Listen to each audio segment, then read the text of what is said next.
Hi everyone, Taz here from Melius Consulting. Hope you're doing really well, and a happy Monday to you all if you guys are watching this on a Monday.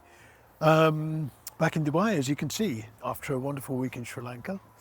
And I wanted to talk a little bit more about one of the topics I started talking about last week, which was unconscious bias.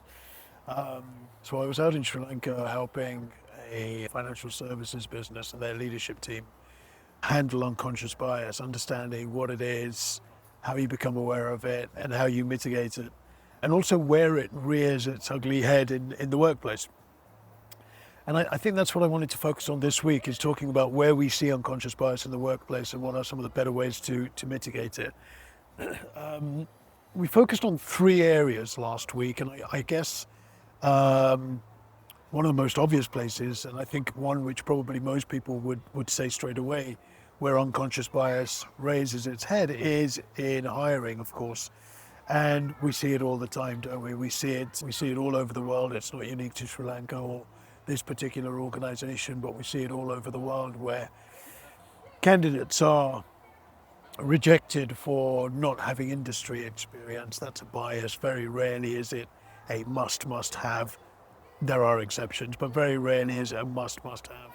Candidates are rejected for not having location experience.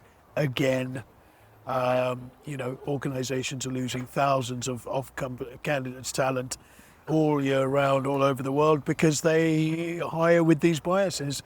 If we look at our job descriptions, they are typically full of bias, and that bias could be, gender bias just from the way the job description is written, ethnicity bias. I've seen job descriptions with preference for particular nationalities. That still happens. Age groups, of course, sometimes that's unsaid, but people with this sort of hair walking into interviews are sometimes just, I think they're called overqualified, aren't they? That's the standard feedback which they get. So bias in hiring is everywhere, right? It's widespread. It's very common within organizations. And because of this, companies are losing access to incredible talent because of these preferences, these biases, which when investigated further, they really don't have validity. If we move towards a skill-based and an aptitude and an attitude-based hiring approach, then organizations will unlock more talent. They will hire diverse people. We know that diverse organizations, when that diversity is benefited from, perform better.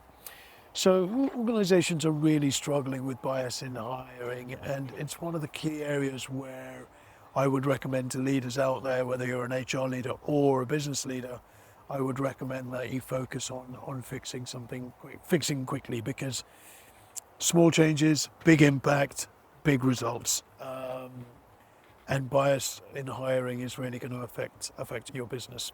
So there you go, just some thoughts on where bias shows itself within the workplace. I'll be talking a little bit more about that this week.